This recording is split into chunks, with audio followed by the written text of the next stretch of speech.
Na-late ako sa paglalagay ng Christmas tree dahil ayaw ni Jace. Let's put the Christmas tree. Why? I'm angry.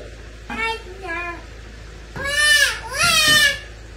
feel like Hi mga Marikoy! Today nga pala, kahit tayo ipalagay ni Jace itong Christmas tree, ilalagay ko na. Ilang araw na kasi akong hindi mapakali. Gustong gusto ko nang ilagay yung Christmas tree namin at gusto ko na din mag-Christmas decor dito sa bahay namin. Naging panata ko na kasi mga Marikoy, tuwing sasapit ang September, naglalagay na ako ng Christmas tree. Para sa akin kasi kapag maaga yung Christmas spirit dito sa bahay namin, maaga ding darating yung mga blessings. Last year nga pala, pinarenovate namin yung bahay namin at pagkatapos nga bumili kami ng bagong Christmas tree. At ito nga yung nabili namin at ito din yung gagamitin namin this year. Hanggat hindi natutunaw yung snow niya mga Marikoy, gagamitin namin ito. Kapag ganitong Christmas tree nga pala, medyo makalat dahil naglalaglagan yung snow. Pero kapag nakalagay na yung Christmas tree mga Marikoy, wala na masyado nalalaglag na snow dahil steady na itong Christmas tree. Tinry ko nga pala muna yung Christmas light at pwede pa naman mga Marikoy, kaya ito na din yung nilagay ko. Pagkatapos ko mailagay yung Christmas light, nagsimula na ako maglagay ng ornament. Kung mapapansin nyo mga Marikoy, ako lang mag-isa nag-aayos ng Christmas tree kasi inutusan ko si Daddy Tano na dalhin si Jay sa kwarto niya para hindi niya ako nakikita at hindi niya ako guluhin at hindi siya umiyak. Sigurado kasi ako kapag nakita niya na nilabas ko tong mga to, mag-iiyak talaga siya. Pero dahil kilala ko si Jay, kaya naniniwala ako na kapag nakita niya itong nakaayos na, naniniwala ako na hindi siya iiyak. Sana lang mga Marikoy, hindi ako mapahiya sa sinabi ko sa inyo. Kaya na-late din kasi ako sa paglalagay. Araw-araw sinasabi ko sa kanya na magpapasko na at kailangan na namin maglagay ng Christmas tree. Kaya sana hindi siya ma-overwhelm mamaya kapag nakita niya to. Yung mga ornaments nga pala namin ay halos mga Santa, meron ding mga reindeer at saka snowman. Kilala kasi ni Jay siyang mga yan, mga Marikoy, para mapil niya talaga yung Pasko. Aktong natapos ako naglagay ng ornaments sa mga Marikoy, nawala ng kuryente. Kaya winalis ko na muna yung sa ilalim ng Christmas tree namin. Tapos nilabas ko na itong mga iba pang decor ko tsaka yung mga malalaking Santa. At syempre ang pinakalas, yung star mga Marikoy, tinry ko muna. Tatanggalin ko din mamaya kasi ipapalagay namin kay Jace. At sobrang nakukitan ako sa mga ornaments na to dahil may nakalagay na joy at love. Nais ko nga din pala itong center table namin. Naglagay ako ng malit na Santa at saka reindeer. Tapos naglagay ako ng pa-accent na blanket dito sa may upuan namin. Tapos niligpit ko na tong mga to mga Marikoy dahil hindi ko nagagamitin. Inalis ko na din yung kalat na galing sa Christmas tree. Katapos ko nagwalis, nilabas ko na yung mga collection ko na snowball. Konti pa lang tong mga to mga Marikoy, soon magdadagdag ako. Katapos kong maayusan yan, pinoblema ko na itong piano ni Jace. Try ko siyang ilagay dito sa may sulok kaso feeling ko hindi siya bagay kaya tinanggal ko ulit. Kaya tinabi ko na muna dito sa may kusina. Next time ko na lang problemahin. Gusto ko munang i-enjoy itong bahay namin dahil napifeel ko na yung Pasko. Every Christmas, excited ako pero mas excited ako ngayon dahil napakalaki na ng improvement ni Jace. At wala akong ibang hiling ngayong darating na Pasko kundi yung patuloy na improvement niya. Si Jace, ang pinakamalaking blessing na binigay sa amin ni Lord kaya walang sawang nagpapasalamat kami sa Kanya. Lagi ko nga palang pinapaalala kay Jace na ang Pasko hindi lang tungkol ito sa regalo. Tungkol din ito sa pagpapasalamat sa lahat ng meron kami ngayon. Makasarap sa pakiramdam mga Marikoy na nakapag-ayos na ako ng Christmas tree at malinis na din yung bahay namin. At isa pa nga din pala sa panata ko, tuwing sasapit ang Burmans, everyday pinapanatili ko na malinis yung bahay namin. Anyway mga Marikoy, pagkatapos ko naglinis, pinasundo ko na kay Daddy Tano si Jace. Sa totoo lang, kahit kilala ko siya, kinakabahan pa rin ako sa magiging reaction niya. What's that?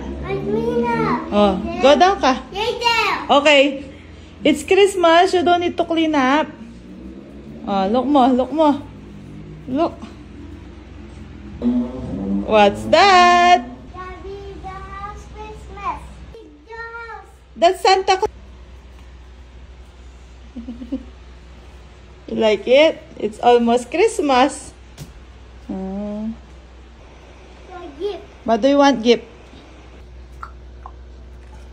Lollipop. Eh, I put it there. good There's job. a balls. Where's the reindeer? Ice cream. Gulat nga pala ako sa kanya mga Marikoy, bigla siya tumayo dito at nagpapapicture sa akin. Tapos sabi niya pa, wear Christmas dress daw siya. Buti na lang mga Marikoy, meron siyang red dress at nilagyan ko din siya ng red headband. Tapos binigay na namin sa kanya tong star at tinatry niya ngang ilagay kaso hindi niya abot. Papa! Help! Ayan nga, nagpatulong na siya kay Daddy Tano para ilagay yung star. Tuwang-tuwa siya mga Marikoy. Sabi namin sa kanya, deserve niyang ilagay yan dahil siya yung star ng buhay namin. At pagkalagay niya sa star mga Marikoy, sabi ko sa kanya, pipicturan ko muna siya. Napakasaya niya mga Marikoy, September pa lang pero parang December na sa kanya. Pa-flying kiss pa nga siya at sumasayaw. Kaya mas lalo tuloy ako na-excite sa Pasko para sa kanya. Tok, tok, tok, tok, tok, tok, tok, tok. Again.